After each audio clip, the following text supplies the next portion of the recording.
今日はですね、自公連立長らく続いた20年ぐらい続いたんですかね。自民党と公明党のですね、連立政権、今回、公明党側からですね、解消するということで、お話が、一方的に高市自民党総裁はですね、むしろ向こうからですね、一方的に通告されたと、政治の金の問題をめぐる、裏金議員としてですね、一旦その処分を受けた萩生田さん、自民党的にはですね、選挙で、勝ってけじめをつけたと、民意を得たということで、復活してもいいだろうということで復活されておりましたけれども、割とネット上の意見とか見るとですね、萩生田さん結構叩かれてたりとかするので、そういう意味ではまだまだ許されてない的なところがあったのかなと。政治団体献金ですね、こちらの方の規制強化、こちらの方なかなか公明党ずっと求めていたんですが、自民党が、なかなかうんと言わないと。今回ですね、前回の選挙は参院選でね、歴史的惨敗ということで、公明党も選挙3連敗しております。すべてがその政治と金の問題だけではないんでしょうけれども、様々な影響を受けていると。もちろんその公明党支持母体である創価学会の高齢化によってですね、なかなか票が取りづらくなっていると、そういう部分ももちろんあったと思います。統一教会のですね、宗教問題、こちらの方もいろいろ影響はしているのではないかなと思っております。YouTube のサブチャンネルでですね、公明党チャンネルにたまに出てるので、幹部の方からお話を聞く機会が結構あるんですけれども、岡本政調会長だったりとかですね、代表だったりとか、国会議員の方々にもですね、お話を聞くことがあるんですけれども、今回の件もですね、結局、国土交通大臣のポストとかっていう、公明党からしてみればですね、多分おそらく小選挙区で相当自民党に貢献してると思うんですけれども、そういったメリットよりもデメリットの方が上回ってきたのかなというふうに冷静に判断したのではないかなと思います。前回のね、参議院選挙の前、少数与党として自公連立政権組んでいたんですけれども、むしろその国民民主党だったり維新の会だったりの絶対やりたい政策みたいなものを実現せざるを得ない。それを閣外からですね、言った方がむしろ通るということがよく分かったので、おそらく今回はですね、公明党の方々皆さん、斉藤哲夫代表の名前を投票用紙に書くのではないかなというふうに思っておりますが、つまり、閣内にいるメリットがあまりないと。大臣のポストなんかどうでもいいと。そんなんだったら自分たちの実現したい政策をやってほしいと。僕的にはですね、神戸党のサブチャンネルでいろいろ言われてましたけど、ソブリンウェルスファンドだったり、科学技術予算の倍増だったり、政府の資金を使って年金基金の運用みたいなこと、今ね、年金基金の運用好調ですけれども、ああいったことをですね、ソブリンウェルスファンドでもやると。実際シンガポールとか中国とか、もう世界中でそういったソブリンウェルスファンドってやってるんですけど、日本も膨大な米ドル建てのですね、外貨準備だったりとか、最近ね、ちょっとずつ売っていくって表明されてましたけど、日銀が保有しているですね、インデックスですね、日経のインデックスファンド、こちらへの投資もですね、ETF ですね。こちらの投資もですね、利用してですね、ソブリンウェルスファンドをやっていくとか、公明党結構いいこと最近言ってるんですけど、やはりそのね、支持母体の高齢化とかで得票数減ってるので、危機感をすごく持って、自民党より多分危機感を持って動いてると思うんですけど、そんな中でですね、閣外から協力した方が、別に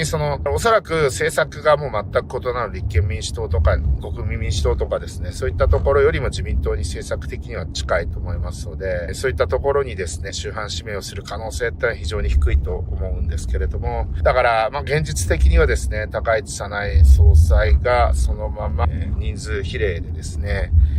おそらくだからこれ、国民民主党の玉木さんもね、そう思ってると思うんですよね。年収の壁ですか、控除のね、額のですね、拡大とかです。年収の壁の撤廃みたいな、そういったところをどうしてもやらせてくれということをご利用ししてくると思いますし、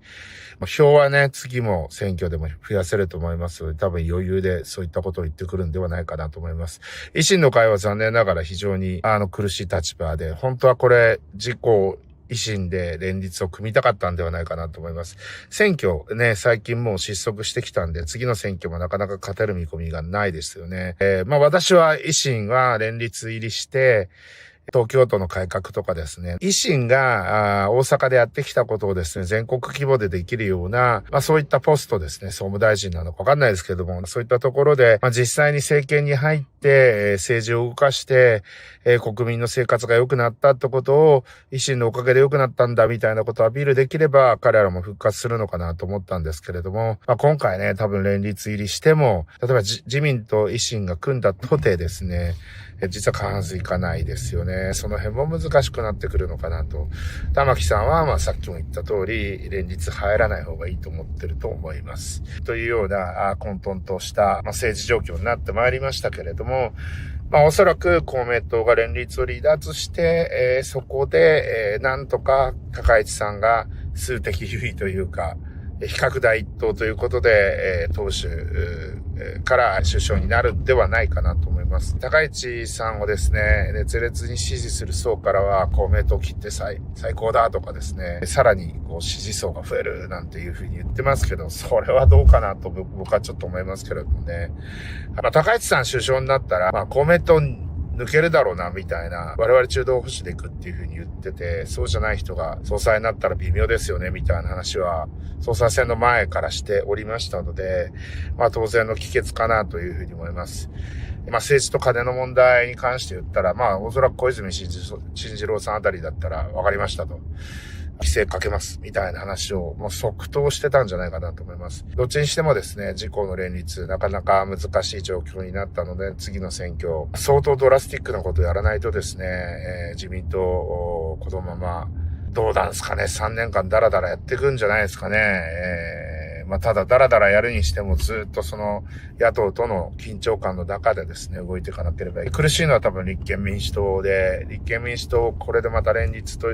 もできない、与党にもなれない。ということで、何やってんのかよくわかんないですよね、みたいな感じで、自然消滅というか、自然に党員が自民党以上に減っていくんじゃないかなと思います。自民党はですね、高市さんが首相になることでですね、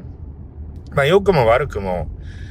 従来よりもニッチになっていく、さらにかなり右寄りになっていくと思いますので、支持層はニッチになっていくんですけれども、強烈な支持層でもあるので、一部、参政党とかですね、日本保守党とかに行った票が戻ってくる可能性はなきにしもあらずかなと。